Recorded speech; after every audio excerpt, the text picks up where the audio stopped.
My nikdy nebudeme príjmať tú neoliberálnu filozofiu, že by sme teraz šetrili na senioroch, že by sme šetrili na robotníkoch, na pracujúcich ľuďoch. Preboha, však Slovensko je kvôli Matovičovi a Sulíkovi druhá najchudobnejšia krajina Európskej únie. Ako môžeme teraz šetriť na ľuďoch? Ak budeme na niečom šetriť, tak je to na bankách. Tam vieme nejakým spôsobom zdaniť banky, lebo majú rekordné zisky cez 1 miliardu. Na monopoloch, na obrovských firmách tam áno. A vieme šetriť na zbrojení napríklad. Pred 10 rokmi som naozaj bol na Pride, dodnes sa za to hanbím a medzi tým som už naozaj dospel. Odporúčam aj kolegom z Progresívneho Slovenska, aby dospeli. Sa mi narodilo jedno dieťa, druhé dieťa, teraz čakáme tretie dieťa. Naozaj som sa našiel v tých rodinných hodnotách, takže určite by som chcel, aby sme mali v ústave zakotvenú tradičnú rodinu, ktorú tvorí mamička, otecko a detičky. Bodka.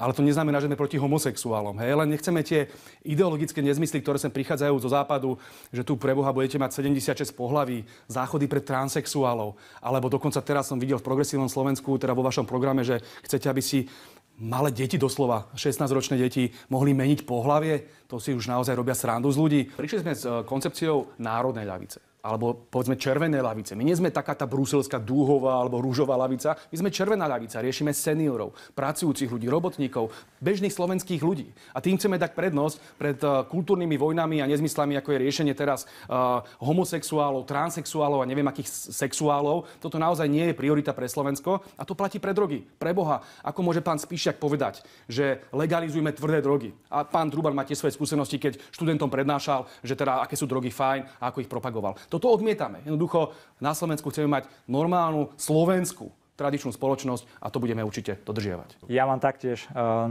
deti a myslím si, že v tomto výroku to pán Blaha... 2-3. To je zvláštne povedané. Pardon, myslel som si, že vy máte, keď ste hovorili, že máte, ja mám taktiež 2 deti. Nie som ako Boris Kollár, viem, že mám len 2 deti. 3 roky sme počúvali hádky pani Bito Ciganíkovej, ktorá je liberálny extrém, s pani Záborskou, ktorá je stredoveký extrém. Toto na Slovensku naozaj nepotrebujeme. A keď to tu bude znova, dokonca v jednej koalícii, lebo progresívci chcú ísť KDH, ktorých nazýva pliagou do koalície, takýto zlepenec Slovensko nepotrebuje.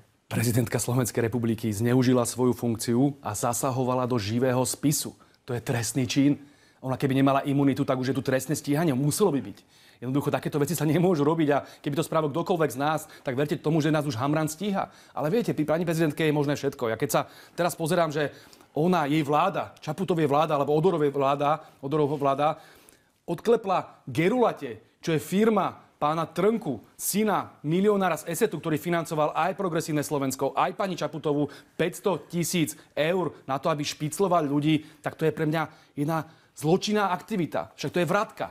Oni financovali ju a jej stranu a oni potom teraz vracajú ESETu peniaze takýmto spôsobom od štátu. To jednoducho sa musí vyšetriť a ja som veľmi sklamaný z toho, čo pani prezidentka predvádza aj v New Yorku. Tak teraz čo spáchal Zelenský, že ide Ukrajina žalovať Slovensko a ona si tam s ním robí fotky ako ho hladká. Namiesto toho, aby bránila slovenské záujmy, ako to robia povedzme Poliaci, ktorí sú ťažkí rusofobovia a napriek tomu prestali posielať zbrane na Ukrajinu. Čiže pani Čaputová zlyháva na každom kroku. Pamätáme si, čo napáchali na Milanovi Lučanskom, pamätáme si, čo napáchali na advokátovi Krivočenkovi a verte tomu, že prvá vec, čo spravíme, ak by sme sa dostali k moci, Lipšic musí ísť preč, Hamran musí ísť preč a ich zločiny sa budú vyšetrovať. To je všetko. Nemôže byť polícia a nákaz zneužívaná na prenasledovanie opozície. Pochopte to, to robili fašisti, to robili totalitári a dnes to robíte vy. Však preboha Robert Fico, Robert Kaliňák boli prenasledovaní za to, že urobili tlačovku, kde povedali pravdu o daňových podvodoch Kisku a Matoviča. Za toto ich stíhali, o tomto hovorím. Takto sa polícia jednoducho zneužívať nesmie. Mladých ľudí tu udržíme tým, že im budeme garantovať mier. To je najdôležitejšie. Oni sa nemôžu báť, že jedného dňa budú mobilizovaní, aby šli bojovať niekde na front proti Ruskej federácii. Takže strana Smer, Slovenská sociálna demokracia jasne hovorí, ani náboj na Ukrajinu. Nebudeme podporovať eskaláciu vojny a budeme podporovať mierové riešenia a to je naša základná podmienka pre akúkoľvek vládnu koalíciu. Ako je možné, že ľudia, ktorí majú iný názor, sú označovaní za dezolátov? Iný názor na očkovanie, iný názor na vojnu na Ukrajine. Sme vraj dezoláti. Dokonca pán Šimečka nás nazýva sviniami voličov Smeru. Toto je úplne absurdné. Toto musíme zastaviť, lebo potom tu mladých ľudí naozaj neudržíme.